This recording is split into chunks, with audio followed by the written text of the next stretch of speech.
नमस्कार, मैं छत्तीसगढ़ अखबार के यूट्यूब चैनल इंडिया आजकल के स्टूडियो से सुनील कुमार। आमतौर पर मैं आपके बीच लोगों की आलोचना करते हुए खड़े रहता हूँ। मुझको लगता है तारीफ़ करने के लिए तो बहुत सारे लोग हैं, आलोचना अधिक ज़रूरी है। कुछ एक बहुत महान व्यक्ति हिंदुस्तान के कह भी गए हैं कि निंदक नीरे राखिए। तो मैं निंदा तो नहीं करता हूँ, लेकिन आलोचना ज़रूर करता हूँ। वो भी बहुत ही विनम्र शब्दों में करता हूँ, नर्म शब्दों में। आप जानते हैं मेरी भाषा। लेकिन कभी कभी दिल करता है कि किसी की तारीफ़ करो।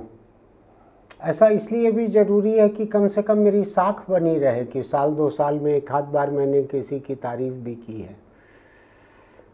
छत्तीसगढ़ में एक बाल संरक्षण आयोग है जो बच्चों के हितों के लिए बनाई गई संवैधानिक संस्था है। पिछली कांग्रेस सरकार के समय इस आयोग में एक ऐसी महिला को मनोनीत किया गया था जो उसकी कोई शर्त पूरी नहीं करती थी। मुख्यमंत्री भूपेश बघेल के साथ वो भोपाल के समय में एक बार विधायक जरूर रही हुई हैं, लेकिन बाल संरक्षण आयोग में किसको अध्यक्ष बनाया जाए इसके लिए शर्तें हैं। उनका ट्रैक रिकॉर्ड रहना चाहिए, इतिहास रहना चाहिए बच्चों के लिए कुछ करने का। पढ़ाई लिखाई की भी शर्त है, अगर मुझको ठीक याद है तो ग्रेजुएशन तक की पढ़ाई रहना चाहिए। तो भूपेश बघेल ने एक महिला को, आदिवासी महिला, भूतपूर्व विधायक, उनको जब बाल संरक्षण आयोग का अध्यक्ष बनाया था तो उसके खिलाफ लोग हाईकोर्ट गए थे कि ये गलत है नियुक्ति। जैसा कि अदालत की रफ्तार रहती है, 5 बरस गुजर गए, कार्यकाल सब पूरा हो गया, कोई अदालत ने उसके ऊपर फैसला नहीं दिया। बहुत सारे मामले हैं जो 5 बरस से ज़्यादा हो गए, कोई फैसला नहीं हुआ है। ये उनमें से एक और था। खैर, वो बात आई गई हो गई।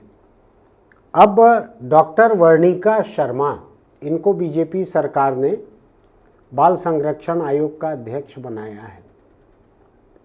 तो मैं पिछले कुछ अरसे से देख रहा हूँ कि वो सक्रिय हैं, कुछ मामलों में जांच करने कहीं पहुँचती हैं, कुछ है। मेरी मुलाकात नहीं है, मेरा परिचय नहीं है उनसे, और कोई वजह नहीं है मेरी निजी वजह कि मैं उनकी तारीफ़ करूँ। उन्होंने कभी मेरे लिखे हुए की कुछ तारीफ़ नहीं की है, हम दोनों का कोई परिचय नहीं है। उन्होंने अभी पूरे प्रदेश के कलेक्टरों को, कमिश्नरों को, सबको चिट्ठी लिखी है कि स्कूलों के और दूसरे सार्वजनिक खेल मैदानों का इस्तेमाल केवल खेल के लिए होना चाहिए, दूसरा कोई इस्तेमाल नहीं होना चाहिए। पता नहीं कितने अरसे बाद मुझको ऐसे किसी संवैधानिक या मनोनीत पद पर बैठे हुए किसी का ऐसा आदेश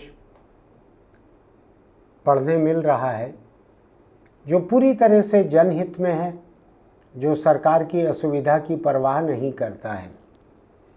आधे से ज़्यादा मैदान तो ऐसे हैं जिनमें सरकार के ही कार्यक्रम चलते हैं या सत्तारूढ़ पार्टी के कार्यक्रम ज़्यादा चलते हैं।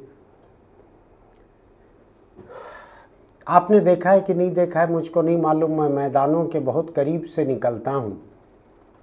और मैं आपको एक दिलचस्प बात बताता हूँ। अपने ही शहर के देखे भाले इलाके को जब मैं कार या मोटरसाइकिल के बजाय जब मैं साइकिल से देखते हुए निकलता हूँ तो मुझको वो बिल्कुल ही अलग दिखते हैं।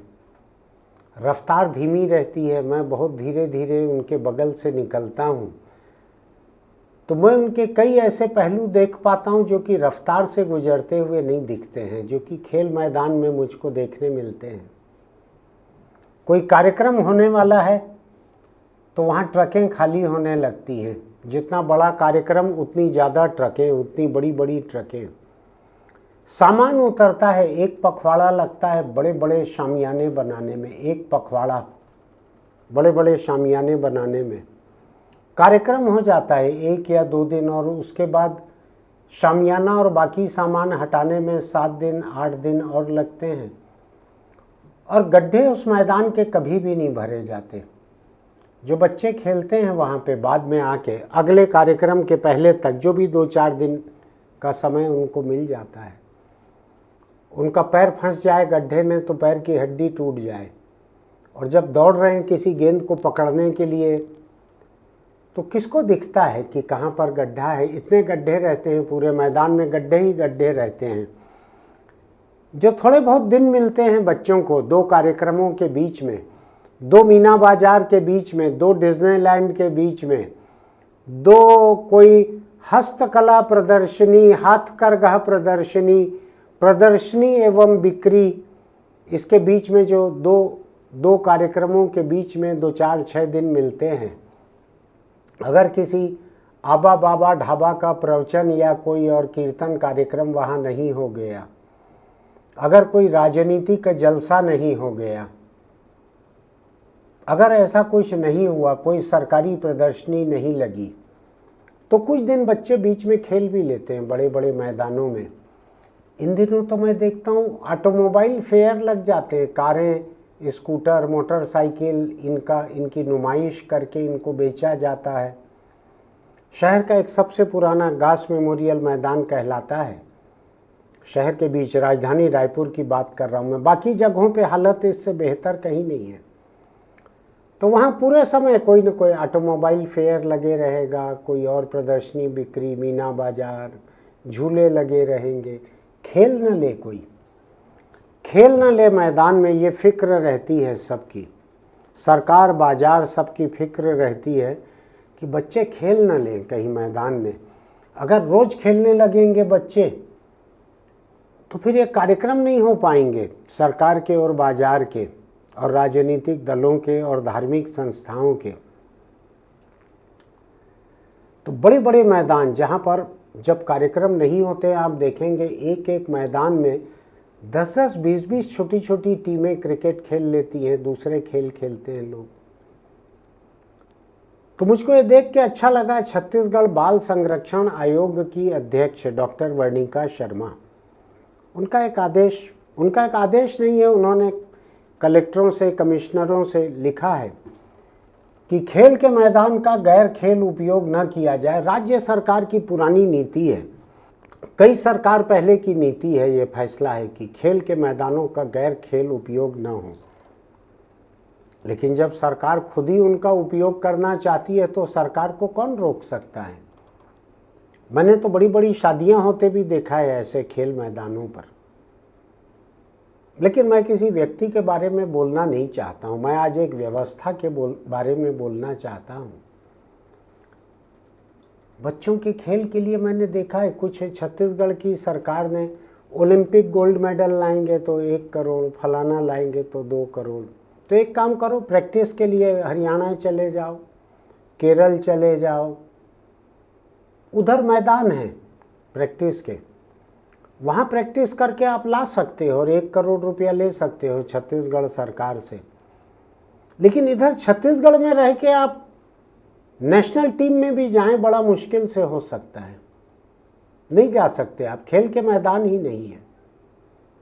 स्कूलों के जो मैदान हैं उनमें दुकानें बन गई हैं, बाजार बन गए हैं। इधर शहर का जो ऐतिहासिक मैदान था सप्रे स्कूल का, एक समय शायद उसी को लॉरी स्कूल कहते थे, कोई अंग्रेज के नाम पे रहा होगा, मुझको ठीक से याद नहीं है।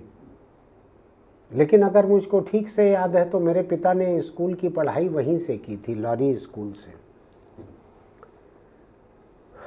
उस पे इमरजेंसी के बाद में विजय लक्ष्मी पंडित की ऐतिहासिक सभा हुई थी, जिस एक सभा ने पूरा जगा दिया था छत्तीसगढ़ को।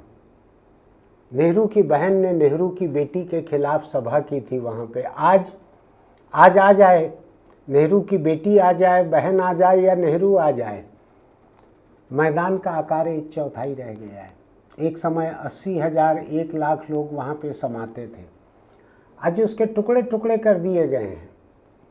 चारों तरफ सड़कें निकाल दी गई है, कम से कम 2 तरफ चौड़ी चौड़ी सड़कें, पार्किंग कर दी गई है। एक तरफ कुछ फूड जोन बनाया जा रहा है, एक तरफ कुछ बच्चों के खेल वेल का कुछ बाजारू कुछ इंतजाम कर दिया गया है। छोटा सा, जिसको छत्तीसगढ़ी भाषा में बुचवा बोलते हैं, नानकुन, बुचवा सा मैदान वहाँ पे बना दिया गया है। कोई छोटे छोटे खेल हो सकते हैं। एक समय फुटबॉल और हॉकी के टूर्नामेंट हो सकते थे, ख़त्म कर दिया गया उसको। साइंस कॉलेज का ऐतिहासिक मैदान रायपुर का, उसमें फूड जोन बना दिया गया है। एक तरफ फूड जोन, जो सड़क किनारे ठेले बेचते थे और चलता था, कोई दिक्कत नहीं थी किसी को। लेकिन कांग्रेस सरकार के समय वहाँ फूड जोन बनाया गया। स्थानीय विधायक वहाँ के भाजपा के जो पहले थे, राजेश मूणत मंत्री भी थे, वो उसका विरोध करते रहे, लेकिन बना दिया गया। ये कहा गया है जमीन कॉलेज की नहीं है, ये विभाग की जमीन है। जैसे कि भारत पाकिस्तान जैसे दुश्मन है, ये कॉलेज जो है वो पाकिस्तान है और जमीन जो है वो भारत की है, शिक्षा विभाग की। ऐसे बना दिया गया मैदान को काट कर, मैदान को काट कर बना दिया गया। एक बड़ा मैदान था, उसको काट के फूड जोन बना दिया गया, जहाँ केवल अधिक दाम वाला खाना मिल सकता है, सस्ता खाना। गरीब ठेले वाले सड़क किनारे बेचते थे, सब मस्त थे, गरीब छात्र छात्राएं मस्त थे उस इलाके के। उसको एक महंगा किया गया। क्यों किया गया? जिन्होंने बनाया उन्होंने दुकानों को बांटा, बेचा, जो करना हो किया, खुद फर्जी नामों से ले लिया, जो भी किया हो। तो मुझको 2-3 चीज़ें लग रही है, मैं आपके सामने रखना चाहता हूँ। चूँकि बाल संरक्षण आयोग की अध्यक्ष डॉक्टर वर्णिका शर्मा ने, इनसे कोई इश्तहार मुझको नहीं मिला है अखबार के लिए, ध्यान रखिएगा। मैं नाम इनका 4-5 बार ले रहा हूँ, धोखा मत खा जाइएगा कि इनसे मैं उपकृत हूँ किसी तरीके से। लेकिन मैं इनका एहसानमंद हूँ। इन्होंने शहर के बच्चों के लिए, प्रदेश के बच्चों के लिए ये कोशिश की है कि मैदानों को सुरक्षित रखा जाए। मैदान बचा के रखना इसलिए ज़रूरी है कि अगर मैदानों में बच्चे खेल नहीं सकेंगे तो वो आगे के टूर्नामेंट में कैसे जाएंगे? आप घोषणा करते रहो, राष्ट्रीय मेडल लाने पे इतना मिलेगा, कॉमनवेल्थ लाने पे इतना मिलेगा। अरे वो प्रदेश स्तर का खेल पाएंगे अधिक से अधिक बचे खुचे 1-2 मैदानों में। जो स्टेडियम है ना यहाँ का, बड़ा सा इंडोर स्टेडियम, उसमें भी खेल के जितने मैच होते हैं स्टेडियम में, उससे 50 गुना वहाँ राजनीतिक, धार्मिक, सरकारी कार्यक्रम होते हैं। स्टेडियम के भीतर भी खेल मैदान, स्टेडियम के भीतर अवैध कब्जा नहीं हो पा रहा है अभी।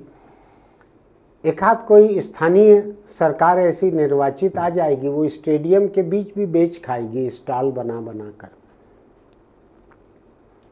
तो मेरा ये कहना है कि आप छत्तीसगढ़ के किसी भी हिस्से में रहते हो, ये बाल संरक्षण आयोग का ये आदेश आपके ज़िले के कलेक्टर को, संभाग के कमिश्नर को या म्युनिसिपल कमिश्नर को गया हुआ है। इस आदेश की कॉपी हासिल कीजिए, नहीं तो सारे अखबारों में पिछले 4-6 दिनों में ये आया है, उसको ले लीजिए, उसको लेके जाइए। जहां आपको मैदान में कोई भी दूसरा कार्यक्रम दिखता है, जाके खिलाड़ियों को लेके जाइए, खेल संघों को लेके जाइए, विरोध कीजिए। कलेक्टर के पास जाइए, एसपी के पास जाइए, विरोध कीजिए। नहीं तो इनका नंबर पता लगाइए, बाल संरक्षण आयोग का, यहाँ पे रिपोर्ट दर्ज कीजिए। अगर डॉक्टर वर्णिका शर्मा या बाल संरक्षण आयोग सोशल मीडिया पे हैं तो इनके पेज पे जाके ऐसे फ़ोटो वीडियो पोस्ट कीजिए कि आपके आदेश के खिलाफ, आपके निर्देश के खिलाफ ये मैदानों का बाजारू, कारोबारी, धर्मालू उपयोग हो रहा है। लिख के भेजिए, छोड़िए किसी को मत। ऐसा नहीं कि आपके जात धर्म का है तो छोड़ दें, आपके पसंद के राजनीतिक दल का है तो छोड़ दें, आपके पहचान वाले के ऑटोमोबाइल कंपनी का है तो छोड़ दें। ऐसा मत कीजिएगा। सच की लड़ाई लड़ते हुए आपको थोड़ा दिल कड़ा रखना पड़ता है। चाहे आपके पिताजी वहाँ मीना बाजार लगा रहे हों, आप विरोध करना सीखिए। ऐसा हुआ है बहुत सारा, इस देश में ऐसी बहुत सारी मिसालें रही है। नेहरू के पिता कभी नहीं चाहते थे कि वो स्वतंत्रता संग्राम में शामिल हों। इस दिन के लिए थोड़ी बेटे को बैरिस्टर बनाया था, बैरिस्टरी पढ़ने इंग्लैंड भेजा था कि तुम आके जेल चले जाओ, इसलिए थोड़ी भेजा था। लेकिन बाप के मर्जी के खिलाफ नेहरू को काम करना था तो उन्होंने किया। तो आपके पिताजी भी अगर ऐसे खेल मैदान का कोई बेजा इस्तेमाल कर रहे हैं तो उसके खिलाफ खड़ा होना सीखिए। आपके शहर का, गांव का, कस्बे का इतिहास दर्ज करेगा कि फलाने व्यक्ति अपने बाप के खिलाफ खड़े हो गए थे, कि खेल मैदान का हम दूसरा उपयोग होने नहीं देंगे। और मैं बतलाता हूँ आपको, अरुणाचल या कहीं का एक वीडियो मैंने देखा है, शिक्षक की मांग को लेकर छात्राओं ने पूरी रात 65 किलोमीटर पैदल सफ़र किया है शिक्षक के लिए। तो आप अपने शहर के बच्चों को इकट्ठा करके, खिलाड़ियों को इकट्ठा करके, खेल संघों के लोगों को इकट्ठा करके और नागरिकों को इकट्ठा करके क्या मैदान का बाजारू उपयोग रोक नहीं सकते? अब आपके हाथ में ये एक औजार आ गया है, मैं इसको हथियार नहीं कहूँगा, किसी को मारना नहीं है, लेकिन इस बीमारी का इलाज करना है जो खेल मैदानों का गैर खेल उपयोग होता है।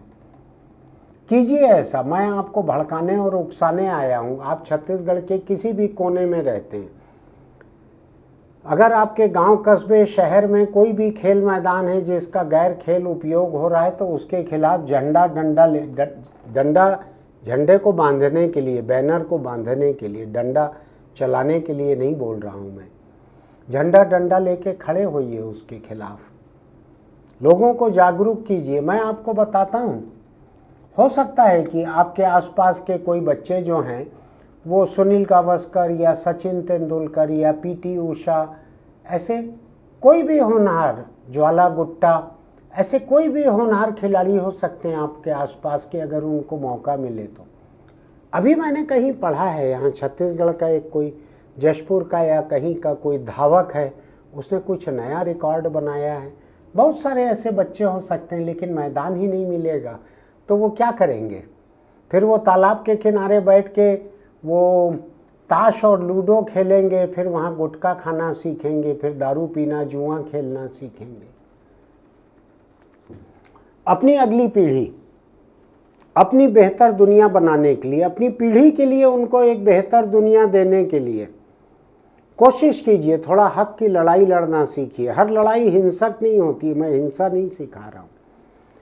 हक के लिए संघर्ष करना सीखिए। कोई भी मैदान का अगर ऐसा उपयोग आपको होते दिखता है तो उसके खिलाफ उठ के खड़े होइए, आवाज़ उठाइए, लिखिए, सोशल मीडिया पे जम के लिखिए।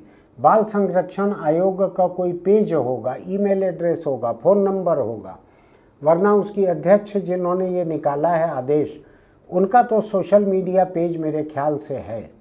आप लिखिए, उनका नंबर हासिल कीजिए, व्हाट्सएप भेजिए, ये वीडियो है। थोड़ा संघर्ष करना पड़ेगा। 1 साल, 2 साल, 3 साल में लोगों को अकल आ जाएगी। इस गांव में मैदान में मत करो, लोग करने नहीं देते हैं, बड़ा बवाल होता है। ये साख पाना जरूरी है, बड़े बवाल की साख। हिंसा मत कीजिए, तोड़फोड़ मत कीजिए, लेकिन ऐसे कार्यक्रम मत होने दीजिए अपने बच्चों के मैदान पे। आपका हक है, ये बुनियादी हक है। मैं बताऊं आपको, सुप्रीम कोर्ट के कई ऐसे आदेश हैं। चारागाह की ज़मीन चारागाह के लिए यूज़ हो, जलाशय की ज़मीन पानी जहाँ पे था वो केवल पानी के लिए यूज़ हो, जहाँ मैदान है वहाँ मैदान के लिए यूज़ हो, ये कहीं भी कम नहीं होना चाहिए। सुप्रीम कोर्ट के कई आदेश हैं। आप अपने इलाके के, मोहल्ले, गांव, शहर, कस्बे के किसी वकील को पकड़िए, उनको कहिए कि सुप्रीम कोर्ट का ये आदेश निकाल के दें आपको। और नहीं मिलता है तो इन दिनों एआई के औजार बहुत सारे हैं। एक चैट जीपीटी है, एक ग्रोक है, एक जेमिनी है, एक मेटा है। ऐसे 4-5 औजार का तो मैं लगातार इस्तेमाल करता हूँ। उसमें आप पूछिए, लिखिए, बोल भी सकते हैं आप, टाइप करने की भी ज़रूरत नहीं है। सुप्रीम कोर्ट ने भारत में खेल मैदानों के बारे में अभी तक कौन से फैसले दिए हैं, इतना पूछ लीजिए, आपको मिल जाएगा। फिर मिलेंगे। अपने बच्चों के लिए मैदान बचाने के लिए लड़ना आपका हक नहीं है, आपकी जिम्मेदारी है। एक बार फिर चलते चलते छत्तीसगढ़ के बाल संरक्षण आयोग को सरकारों के लिए, पॉलिटिकल पार्टीज़ के लिए, प्रशासन के लिए, धार्मिक संगठनों के लिए, कारोबारी बाजारू संगठनों के लिए असुविधा का ये आदेश निकालने के लिए बधाई और धन्यवाद। फिर मिलेंगे। इसको भेजिएगा, आप अपने दोस्तों को भेजिएगा, उनको भी पता रहे खेल मैदान बचाने का काम अकेले कोई एक व्यक्ति नहीं कर सकते। आपको सबको चौकन्ना रहना पड़ेगा। आपने देखा होगा ना, गांव की अनपढ़ महिलाएं जो हैं वो लाठी लेके निकलती हैं। कोई अवैध शराब बेचते दिखे, गांव में नशा बेचते दिखे तो लाठी से मारेंगे उसको। आप मारिए मत किसी को, लेकिन आप इसकी शिकायत कीजिए, रिपोर्ट लिखाइए। सरकार के जितने सोशल मीडिया पेज पे हैं उस पर लिखिए धड़ल्ले से, वीडियो फोटो पोस्ट कीजिए। फिर मिलेंगे, दोस्तों को भेजिएगा। आपको अगर मेरी बात पसंद आती है तो हमारे इस यूट्यूब चैनल इंडिया आजकल को सब्सक्राइब कीजिएगा, नोटिफिकेशन की बटन दबाइएगा, लाइक कीजिएगा, कमेंट बॉक्स में लिखिएगा आपका क्या कहना है। फिर मिलते हैं। चलते चलते एक छोटी सी सलाह।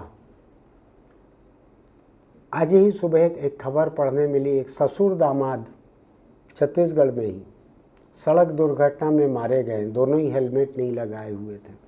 अब आप सोचिए, दो भाई अगर गुजर जाएं तो एक परिवार में दुख होता है। ससुर और दामाद, जाहिर है कि दो अलग अलग परिवारों में गमी आ गई, बड़ा दुख होगा दोनों परिवारों में।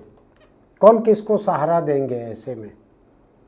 बचने का तरीका हो सकता था हेलमेट लगाते, उसका बेल्ट बांधते।